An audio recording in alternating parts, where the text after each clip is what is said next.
আপনারা নাচ দেখলেন, আমার বাবার জন্য এরকম নাচ আমি দেখিনি। কেমন নাচ, দুই পা তুলে, যার লজ্জা নেই সেই কাজ করে, লজ্জা নেই কার, বুঝতে পারছেন? তা বলি আয় ছুটে আয় পাড়ার ছেলে, তোদের পাড়ায় বুড়ো ভাল্লুকে এসেছে। এ ভাল্লুক নাচতে যেমন গাইতে তেমন, দুই বিষয় সমান আছে। আয় ছুটে আয় পাড়ার ছেলে, একবার আয় ছুটে আয় পাড়ার ছেলে।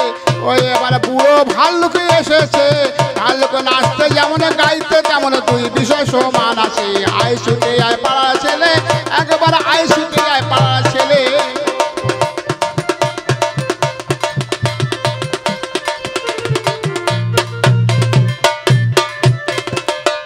বলি এবার মতো নাচে যারা,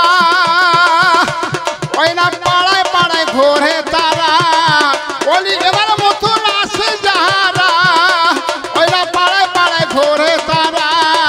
আবার ছেলে হলে নাচা যারা, আবার ছেলে হলে নাচা যারা। ওই এবার হিঁচড়ে নামও ধরেছে। আয় ছুটে আয় পাড়ার ছেলে, একবার আয় ছুটে আয় পাড়ার ছেলে। একটা বুড়ো ভাল্লুক এসেছে, ভাল্লুক নাচতে যেমন গাইতে তেমন, দুই বিষয় সমান আছে। আয় ছুটে আয় পাড়ার ছেলে।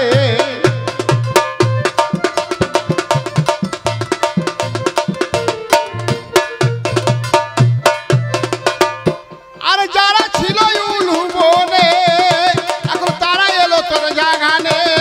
এবারে যারা ছিল উলুবনে, এবার সেজন্য এলো তোর জাগানে। আজ জ্ঞানের লোক সব দেখে শুনে, এবার জ্ঞানের লোক সব দেখে শুনে মাথা গুজে বসেছে। আয় ছুটে আয় পাড়ার ছেলে, একবার আয় ছুটে আয় পাড়ার ছেলে। একটা বুড়ো ভাল্লুক এসেছে, ভাল্লুক নাচতে যেমন গাইতে তেমন, দুই বিষয় সমান আছে। আয় ছুটে আয় পাড়ার ছেলে। যেমন ধারা প্রশ্ন এবার আমায় দিয়ে গেছে,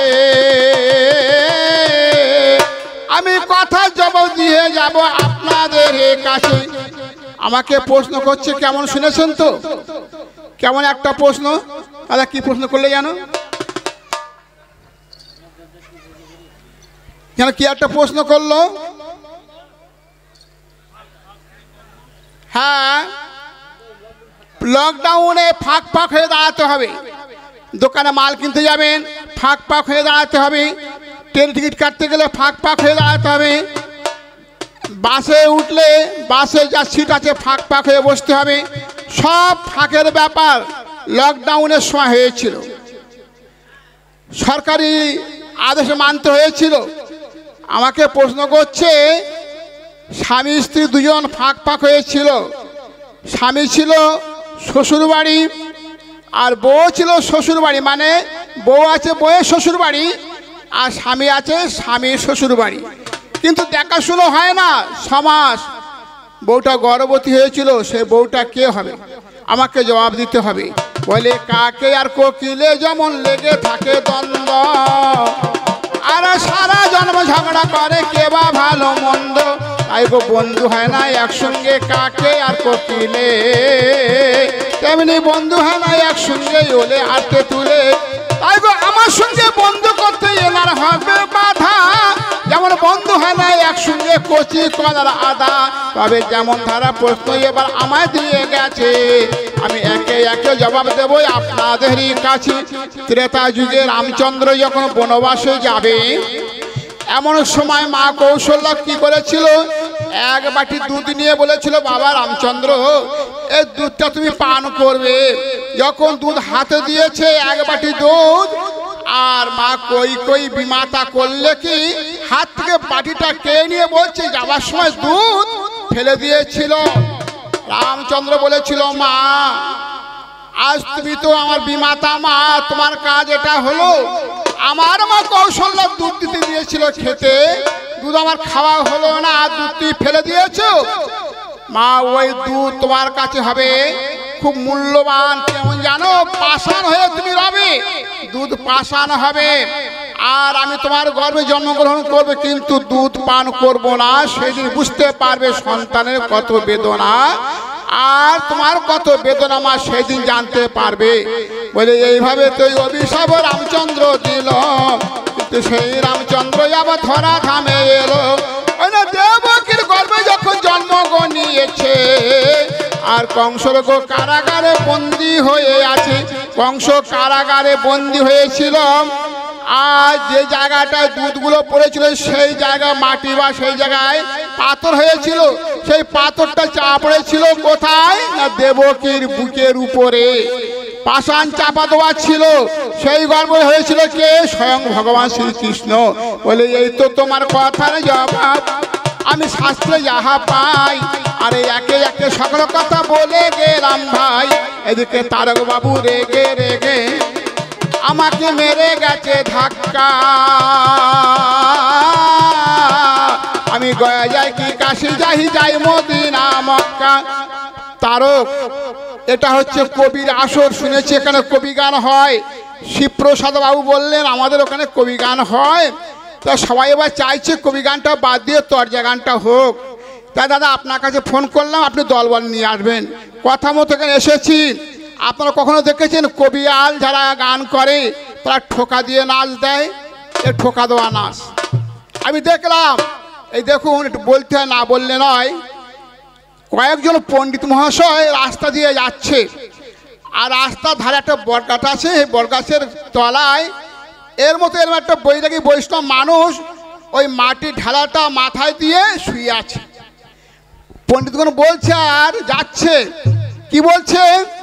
নে বেটা অল্প বয়সে বৈরাগী বৈষ্ণব হয়েছে, কিন্তু এখনো বিলাসিতা গেল না, এখনো বিলাসিতা গেল না। কথাটা কর্ণপাত হয়েছে। ও করলে কি মাটির ঢালাটা মাথার থেকে সরিয়ে দিয়েছে, দিয়ে খালি মাথায় শুয়ে আছে। আবার তারা যখন ফিরছে আর বলছে বেটা বৈরাগী বৈষ্ণব মানুষ অল্প বয়স তো, এর এখনো তেজ গেল না, এর এখনো তেজ গেল না। তা আজকে বেটা আমার সম্মুখে যে এই কাপড়টা ঠোকা দিয়ে নাচছে, তেজ গেল না, বুঝতে পারছেন? তাই বলি ওই আমার বাছা বৈরাগী, আমার বাছা বৈরাগী, তুমি অমন করে ফুটো না আসরে। আমার বেশি করে ফুটলে পরে, আমার বেশি করে ফুটলে পরে সুগন্ধ হাওয়াতে যে নষ্ট করে, সুগন্ধ হাওয়াতে যে নষ্ট করে। ওই আমার বাছা বৈরাগী আজি অত করে ফুটো না আসরে। ওই আমার বাছা বৈরাগী আজি অত করে ফুটো না আসরে।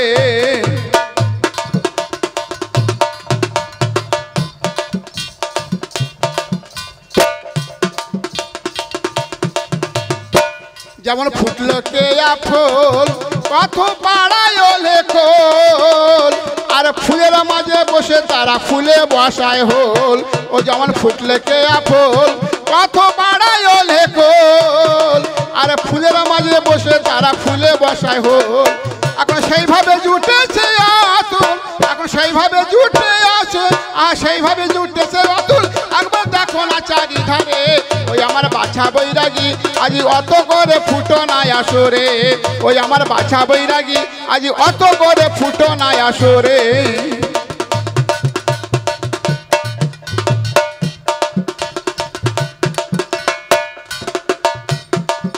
আরো শোনো, বলি চোর যারা বেশি বেড়েছে ওই না শেষকালে ধরা পড়েছে। বলি চোর যারা বেশি বেড়েছে দেখো শেষকালে ধরা পড়েছে। আবার যে যার মতো জুতো মেরেছে, আবার যে যার মতো জুতো মেরেছে শেষে থাকতে হয় গোজল ঘরে। আজ অত করে ফুটো না আসরে। ওই আমার বাছা বৈরাগী আজ অত করে ফুটো না আসরে। আবার বেশি করে ফুটলে পরে, আবার বেশি করে ফুটলে পরে তাকে সুগন্ধ হাওয়াতে যে নষ্ট করে। আমার বাছা বৈরাগী আজ অত করে ফুটো না আসরে। আজ বাছা বৈরাগী আজ অত করে প্রশ্ন করছে। কেমন প্রশ্ন? গানে গানে প্রশ্ন, তার মানে আমাকে ঠকাবার জন্যে প্রশ্ন করছে।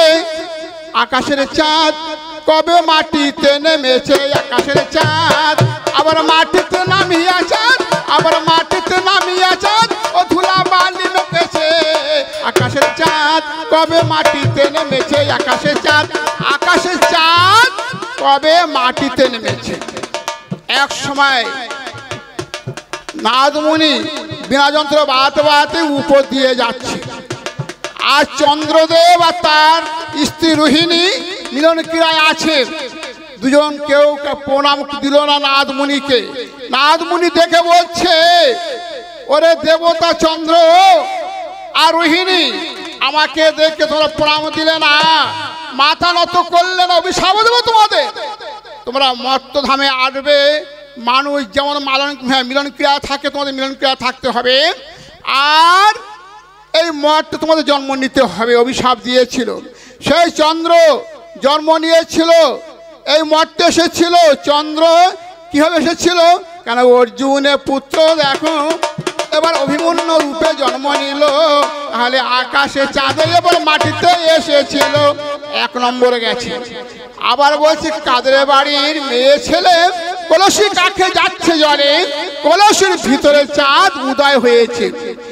এক সময় রাধারানীকে সবাই বলেছিল কলঙ্কিনী। কলঙ্কিনী যখন বলেছিল কলঙ্কিনী ঘোচাবার জন্যে, এবার স্বয়ং ভগবান কি করেছিল? স্বয়ং ভগবান কৃষ্ণ দেখো একদিন কি কর্ম করেছে, আর বাহ্য জ্ঞান শূন্য এবার অবস্থায় আছে, বাহ্য জ্ঞান শূন্য অবস্থায় পড়ে আছে, অজ্ঞান অবস্থায় পড়ে আছে। এমন সময় তখন সবাই বলছে, হায় হায়, আজ এই যে গোপাল বুঝি মারা গেছে, কৃষ্ণ বুঝি মারা গেছে। এমন সময় স্বয়ং ভগবান কৃষ্ণ বৈদ্য সেজে সেই পথ দিয়ে যাচ্ছে, বলছে না গো না, ও বাঁচতে পারে। যদি এই নগরে কোনো সতী নারী থাকে, সহস্র ছিদ্র কলসি করে জল এনে যদি একবার গায়ে ঢেলতে পারে, ছেলেটা বেঁচে যাবে। ভগবানের কাজ তো, ভগবানের খেলা বলে উনি চলে যাচ্ছে। বলে এমন সময় জটিলা কি কর্ম করিল, বলে আমি হলাম সতী নারী, শুনে না ও ভালো, আমি হলাম সতী নারী। সহস্র ছিদ্র কলসি করে জল আনবো যমুনা থেকে, জল আনতে গেছে কিন্তু জল আনতে পারলো না, সব পড়ে গেছে। কুটিলা বলছে আমি হলাম সতী, কুটিলা আনতে গেছে, সহস্র ছিদ্র কলসিতে জল আনতে গেছে, জল আনতে পারলো না, সব পড়ে গেছে। তখন সবাই বলছে যে বিশ্ববন্ধু রাজার কন্যা শ্রীমতী রাধে, তুমি একবারে যাও না ওই ছিদ্র কলসি করে জল আনতে। তখন সেই সময়ে রাধারানী কি কর্ম করেছে, তখন সেই সময়ে রাধারানী কি কর্ম করেছে, আর সহস্র ছিদ্র কলসি কক্ষেতে নিয়েছে। সহস্র ছিদ্র কলসি কক্ষে নিয়ে এইবার চিন্তা করছি কেমন করে জল আনবো। তখন গাইতে গাইতে যাচ্ছে, বলছি হরি গুণগান গাহরে মনু আহা, কৃষ্ণ গুণ গান গাহরে, হরি গুণগান গাহরে মনু আহা, কৃষ্ণ গুণ গান গাহরে। ভাবি দেখো মন সাধের জন, ভাবি দেখো মন সাধের জন, গেলে কি আর পাহাড়ে মনুয়া, গেলে কি আর পাহরে, হরি গুণগান গাহরে মনু আহা, কৃষ্ণ গুণ গান গাহরে।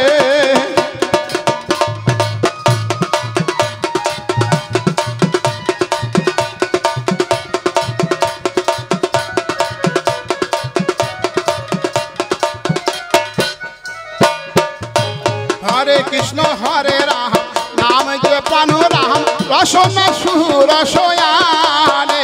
হরে কৃষ্ণ হরে রাম, নাম যে প্রাণ রাম, রসনা সুরসয়ানে। তাই যদি না হয় দেব মৃত্যুঞ্জয়, তাই যদি না হয় দেব মৃত্যুঞ্জয়, শ্মশানে ভূমি বিজ্ঞানে।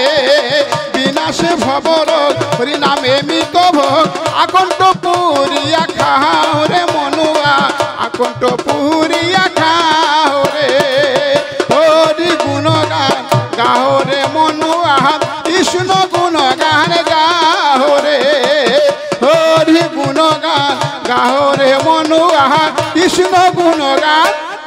হরি গুণগান কৃষ্ণ গুণগান গাইতে গাইতে যখন রাধে যমুনায় সেই ছিদ্র কলসিটা বুড়িয়ে ধরলেন, আমার সহস্র কৃষ্ণ তখন, ওই না সহস্র কৃষ্ণ তখন এবারে সেখানে এলো, আর ছিদ্র কলসি তখন বন্ধ হয়ে গেল।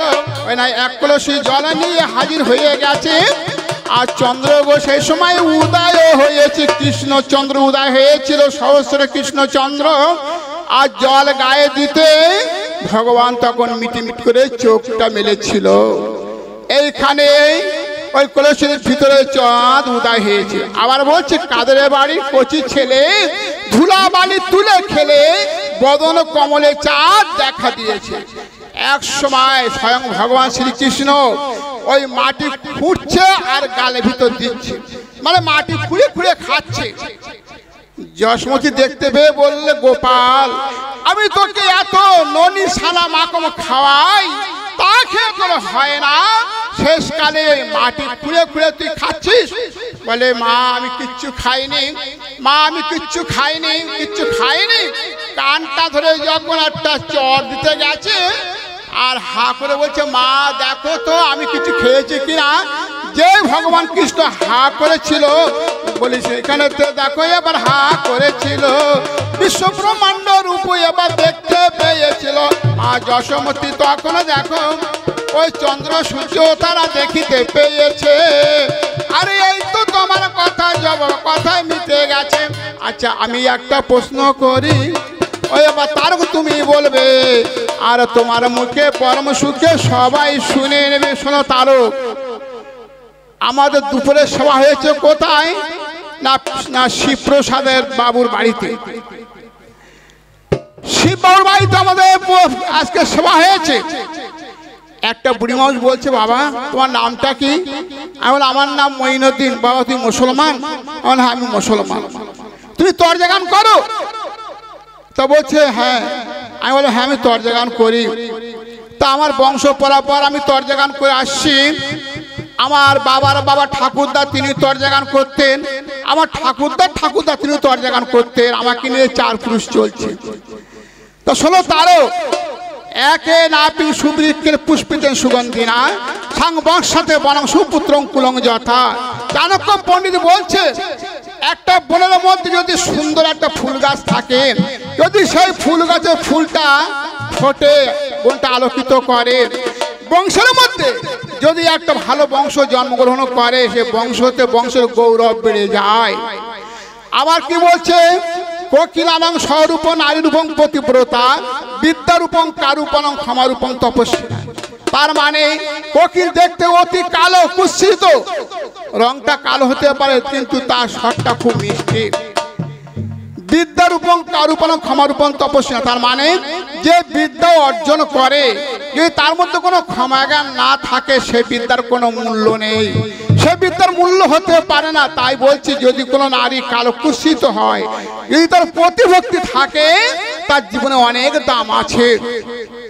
তা আমি যখন এই কথাগুলো বললাম, বলছে বাবা তোমার গান শুনতে যাব, আর তোমার কাকাও কিন্তু গান শুনতে যাবে। বলে আমারও গো সেইখানেতে শোনা এবার হলো, আর বুড়ো আর বুড়ি এবার গান শুনতে আসছে। ভালো, বুড়ো আর বুড়ি গান শুনতে আসছে। আপনাদের এই ফিল্ডে একটা টর্চ লাইট নিয়েছে। এখন বুড়ো বলছে তুমি আগে আগে যাও, আমি লাইটটা মারছি, লাইটটা ধরে রাখবো, আর তুমি আগে আগে যাও, তোমার পিছনে আমি আছি। বুড়ো পিছনে আছে আর বুড়ি আগে আছে। যখন আগে আগে চলে আসছে, এমন সময় দেখছে একটা যুবক ছেলে, সে মানে লুকিয়েছিল, সে উঠে বুড়ির ওই আঁচলটা ধরে বলছে, ও বউ, বউ তুমি তো আমার বউ, ও বউ, বউ তুমি তো আমার বউ। আঁচলটা ধরে যখন এই কথা বলছে, আর বুড়ো লাইটটা মেরে রেখে দিয়েছে।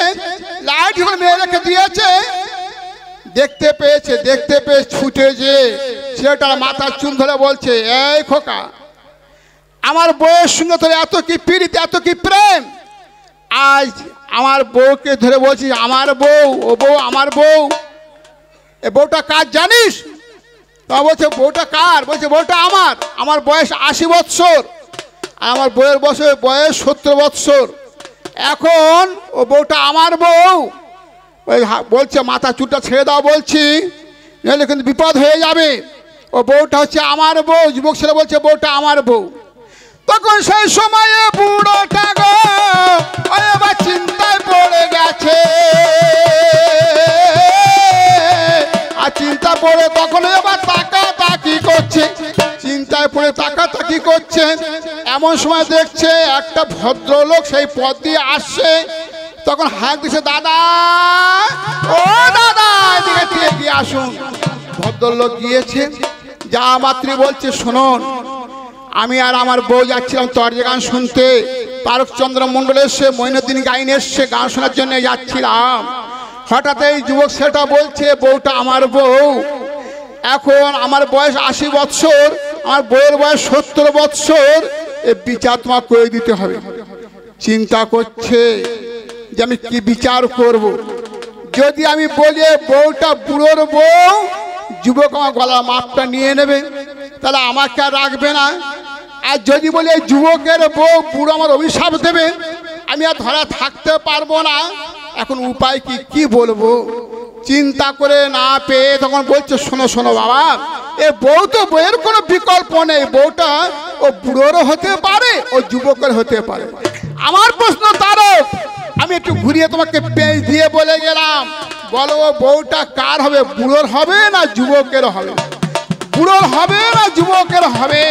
তোমাকে জবাব দিতে হবে। এই আসরে তোমাকে জবাব দিতে হবে।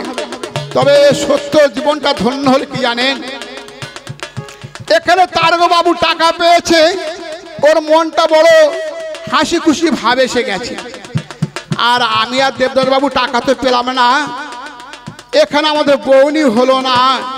এসেছি নতুন জায়গা, বড়া গ্রামে, তা যাই না পাবো কিনা তাও বলতে পারছি না। তবে কথা হলো কি জানেন, যদি আপনারা আমাকে টাকা কেউ না দেন, একটু আশীর্বাদ করবেন। কেন আমি তো মহাবাড়ান তর্জা গান করে করে বেড়াই, যেন এরকম দেশ বিদেশে যে আপনাদের সম্মুখে যে আমি ওই শাস্ত্র কথা, দেবতার কথা আলোচনা করতে পারি। এই দেখুন, এক ভদ্রলোক থালা পেতে বসে আছে।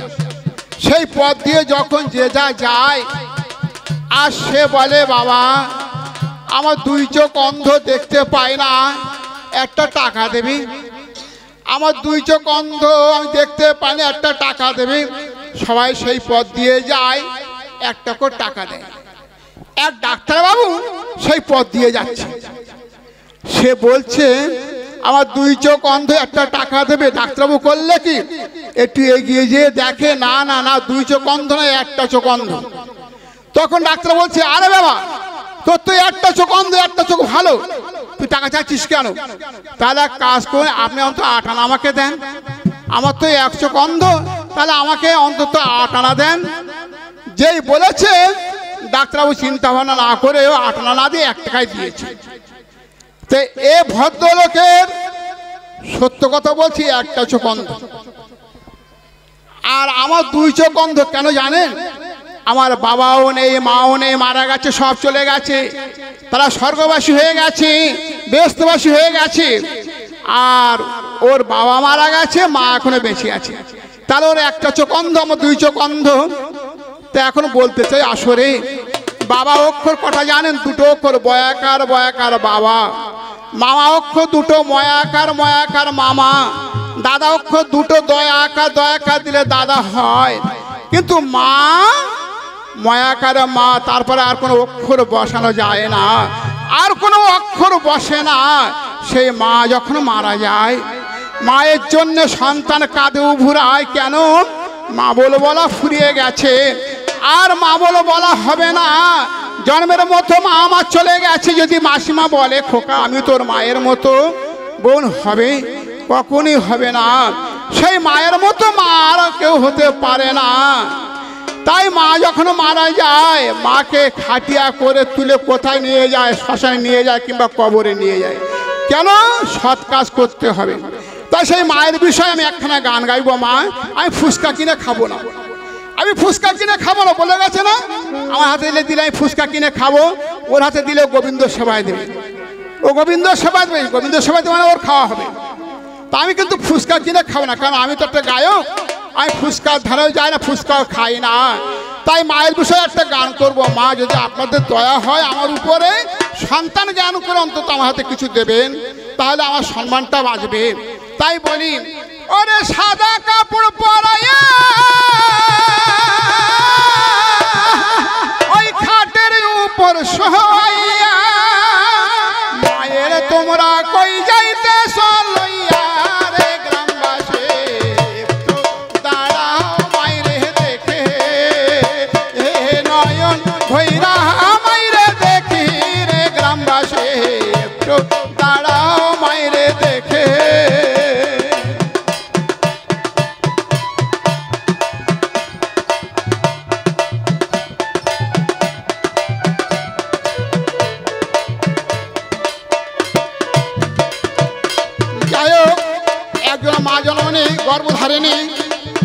সন্তান জ্ঞান করে আমার হাতে 10 টাকা দান করেছে। আমি ভগবানের কাছে বলি, ভগবান যে আশা নিয়ে যে উদ্দেশ্য নিয়ে আমার হাতে দান করেছে যেন মনে আশাটা পূর্ণ হয়। আরেক মা জননী উনি 10 টাকা দান করেছে, ওর সঙ্গে দক্ষিণাটাও দিয়েছে। তাই বলি মা, ছেলে যদি কোথাও যায় মায়ের মনে শান্তি নাই, কখনোই আসিবে বাঁচা ফেরে। ছেলে যদি কোথাও যায় মায়ের মনে শান্তি নাই, কখনোই আসিবে বাঁচা ফেরে। অনেকে ডাকিবে জাদু বলে, মা যদি যাইরে চলে। অনেকে ডাকিবে জাদু বলে, মা যদি যাইরে চলে। খাইলে কে বলিবে খাইছো রে গ্রামবাসী, একটু দাঁড়াও মাইরে দেখে। নয়ন ভৈরা মাইরে দেখি রে গ্রামবাসী, একটু দাঁড়াও মাইরে দেখে।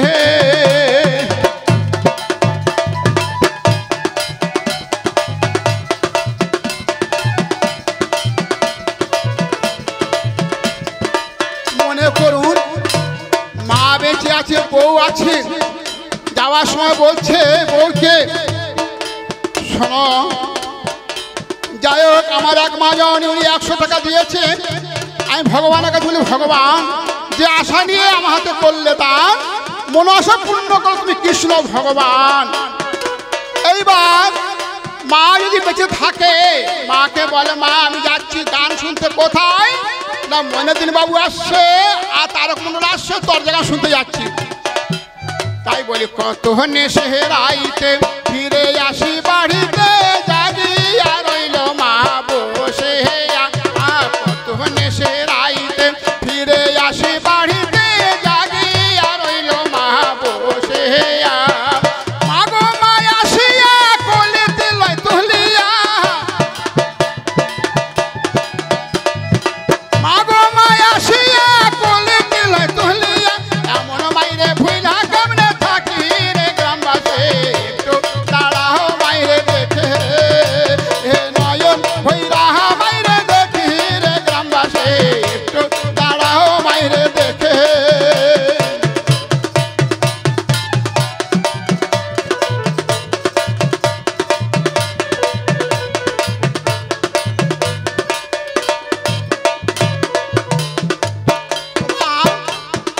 সন্তান কাঁদতে কাঁদতে চোখে জল ফুরিয়ে যায়, আর চোখে জল থাকে না, জল আসে না।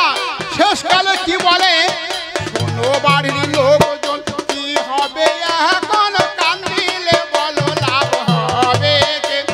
শোনো বাড়ির লোকজন কে হবে এখন, কান্দিলে বলো লাভ হবে কে। তোমরা ধূপ ধুন দিহিয়া চন্দন মাখাইয়া, ধূপ ধুন দিহিয়া আলতা পহরাইয়া, জন্মের মতো দাও না বিদায় করিয়া গ্রামবাসী, একটু দাঁড়াও মাইরে দেখে। নয়ন ভৈরা মাইরে দেখি রে গ্রামবাসী, একটু দাঁড়াও মাইরে দেখে।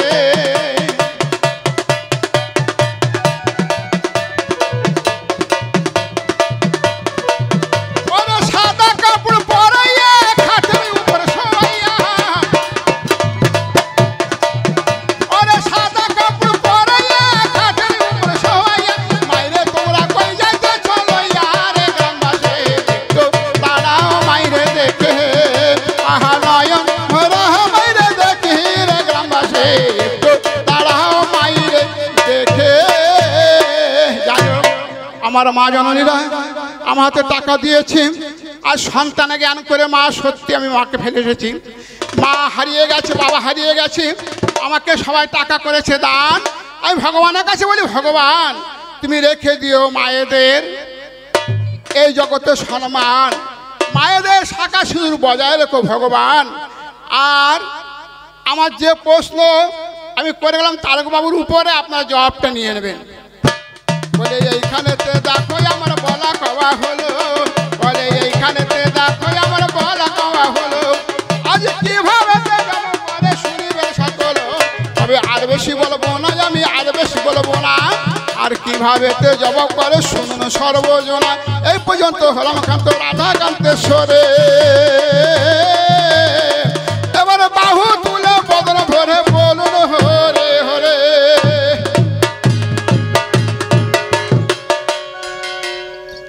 দেখুন অনেকে মনে করছেন আমার ছেলে বলেছে ওই আমার হয়েছে, আর ছেলে মনে করছে আমার বাবা বলেছে ওই হয়েছে। না, নাম যার নাম তার, যার নাম তার, আর মৃত্যুটা যার মৃত্যু তার। আমার যদি এখানে মৃত্যু হয় উত্তর 24 পরগনায় যেতে পারবো? কখনই পারবো না। মরণের কোনো বিশ্বাস নেই, কথা বলে নিঃশ্বাসের বিশ্বাস নেই। তা আপনারা ভাবছেন ওই হরিনাম বলেছে ওই হয়েছে। না না না, হরিনামটা সবাই জোর করে বলবেন। এই বিশ্ব মাঝে যদি মরণের ভয় থাকে পালাবার কিন্তু জায়গা কোথাও পাওয়া যাবে না। যদি মনে করে সিন্ধুকের মধ্যে পালাবো সেখানেও পালাতে পারবেন না। যদি মনে করেন যে আমি এখান থেকে দিল্লি যেয়ে পালাবো সেখানেও যমরাজ যাবে। যদি মনে করেন এখান থেকে আমি বোম্বাইতে চলে যাব সেখানেও যমরাজ যাবে। কারু রেহাই নেই। তাই বলি পালাইবে কহি যাহিয়া রে মানুষ, পালাইবে কহি যাহিয়া। যমরাজ আসিয়া একদিন ধরিবে কষিয়া রে।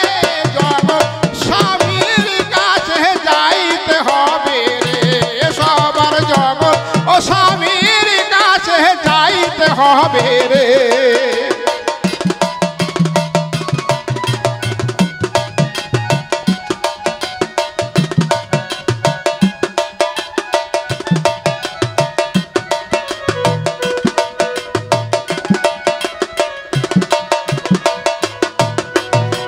বিয়াতে আইসো হে মানুষ এ ভব সংসারে, আর বিয়া হইব তোমার স্বামীর হাত ধরে।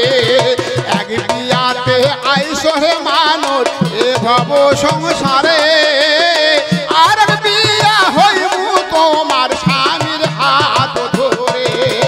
আর বিয়া সামনে আসে, আর বিয়া সামনে আসে, সাদা কাপড় দিয়া রে। জগৎ ও স্বামীর কাছে যাইতে হবে রে, সবার জগৎ ও স্বামীর কাছে যাইতে হবে রে।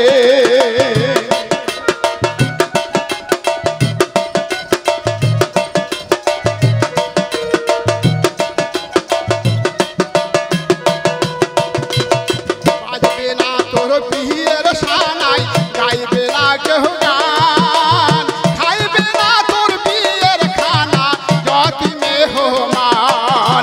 বাজবে না তোর বিয়ের সানাই, গাইবে না কেহ গান, খাইবে না তোর বিয়ের খানা যতি মেহমান। কেহ কাঁদবে চুপে যাবে, কেহ কাঁদবে চুপে যাবে, মায়ে কাঁদবে চিল্লাইয়া রে। জগৎ ও স্বামীর কাছে যাইতে হবে রে, তোমার জগৎ ও স্বামীর কাছে যাইতে হবে রে।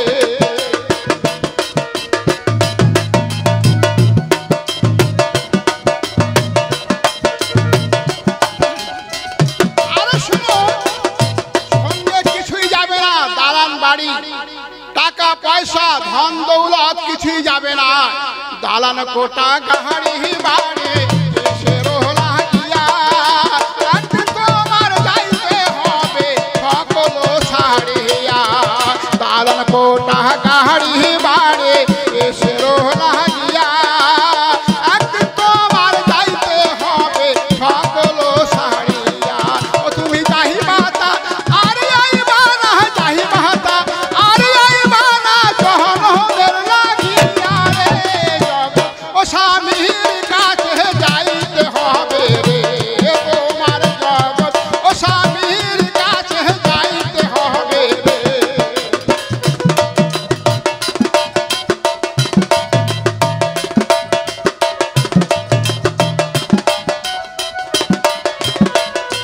এই দেখুন, একটু না বললে নয়। ইসলামী মতে একজন মা জননী চিন্তা করছে যে আমার স্বামী ওই আল্লাহর নাম বলে না, কখনো আল্লাহর নাম সে ধরে না, নামাজও পড়ে না। তা মানত করলেন যদি আমার স্বামী কোনো আল্লাহর নাম ধরে ডাকে তা আমি সেদিন 5 জন ওই মোত্তাকিন মুসলিমদের দাওয়াত করে খাওয়াবো। যখনই এই কথা বলেছে মনে মনে আছে আমার একটা মানত থাকলো, একদিন স্বামী করলে কি বাড়িতে এসছে ঘরে ঢুকতে গেছে, ওই যে দরজার বাল কাঠ আছে না, ওই কাঠটা মাথায় লেগেছে আর বললে যে বলেছে আর বউ ছিল রন্ধন সব রান্না করছে, শুনতে পেলেন মনে হয় ওই আমার স্বামী আল্লাহ বলেছে। সঙ্গে সঙ্গে রান্না বন্ধ করে দিয়ে বলছে শোনো আমার স্বামী তুমি আমার মাথার মণি, এই 500 টাকা দিচ্ছি বাজার করে নিয়ে এসো। বলে কেন গো? বলে শোনো আমার মানত ছিল মানতটা আদায় করব, আর 2টো মোরগ রেখেছি আমি মোরগের মাংস দিয়ে খাওয়াবো।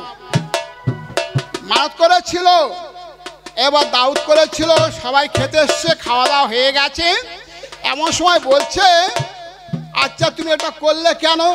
বলে ওই যে তুমি কোনোদিন আল্লাহর নাম ধরনি, মুখে আল্লাহ বলো না, তাই আমি আজকে মানত করেছিলাম, আজকে আল্লাহ বলেছো তো তাই মানতটা আদায় করলাম। স্বামী কি বলছে? বলে শোনো ওই নাম কেউ মুখে ধরে নাকি? ওই নাম আমি কখনই ধরবো না, ও নাম বলতে নেই।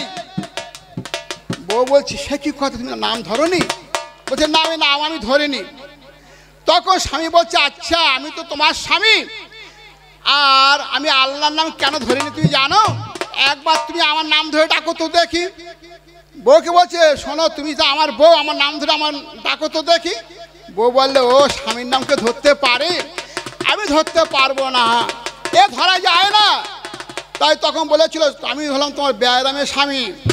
এই বিশ্ব সমাজে যা আছে সবাই কিন্তু বেয়ারামের স্বামী, আর আমার যে আল্লাহ তিনি হচ্ছে জগতে জগৎ স্বামী, তার নাম যখন তখন ধরে ডাকা যায় না।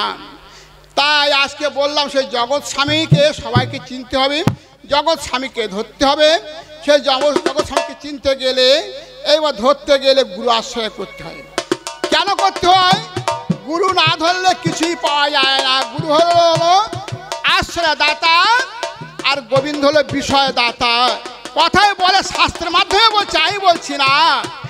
গুরু বাদ দিয়ে যখন গোবিন্দ ভজে সেই জন্য অবশ্যই নরকেতে মজে। তা গুরুকে ছেড়ে কিছুই করা যায় না। যাক আর বেশি বলবো নাই আমি, আর বেশি বলবো